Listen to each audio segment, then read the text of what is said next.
قال عليه السلام: أعجز الناس من عجز عن اكتساب الإخوان، وأعجز منه من ضاع من ظفر به منهم.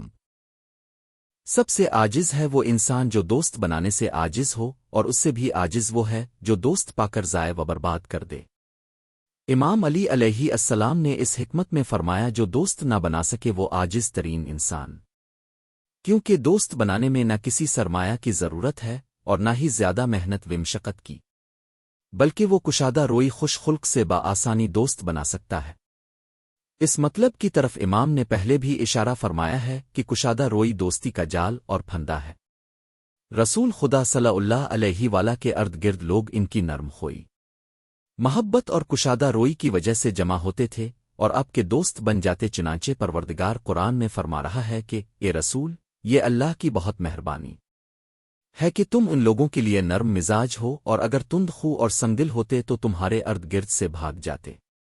ایک حدیث مبارک میں بھی وارد ہوا ہے کہ 3 چیزیں دوستی کا سبب ہیں: اچھا اخلاق، مہربانی اور تواضع۔ پس یہ بات طے ہو گئی کہ کشادہ روئی، نرم مزاجی، حسن خلق دوستی کے اسباب ہیں۔ اگر کوئی یہ چیزیں پیش نہ کر سکے اور دوست نہ بنا سکے تو یقیناً عاجز ترین انسان ہے، اور اس بھی عاجز وہ ہے جو دوست پانے کے بعد اسے کھو دے۔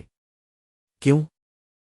اس لیے کہ دوست بنانے میں کچھ زحمت تو ہو سکتی ہے، لیکن اس کے تحفظ میں کوئی زحمت نہیں ہے، بلکہ یہ کام نہایت آسان ہے۔ صرف اس کے حق کی رعایت، کشادہ روئی، نرم مزاجی کو ملحوظ رکھنا ہے، اور اگر ایسا نہ کیا بلکہ اس سے تند مزاجی بد اخلاقی سے پیش آئے تو وہ ہم سے اور ہو جائے گا، اور یہ ایک غربت ہے۔ چنانچہ اسی نہج البلاغہ کی ایک حکمت میں مولا فرماتے ہیں کہ دوستوں کا کھو دینا غریب الوطانی ہے، جیسے پردیس میں انسان اپنے کو تنہا پاتا ہے، ایسے ہی اگر وطن میں دوست نہ ہوں تو وہ غریب الوطن اور پردیسی ہے۔ لہٰذا دوستوں کی حفاظت کر کے ان کے ذریعے اپنے کو زینت دیں، کیونکہ حدیث میں آیا ہے کہ ہر چیز کے لیے ایک زینت ہے، اور مرد کی زینت اس کے احباب ہیں۔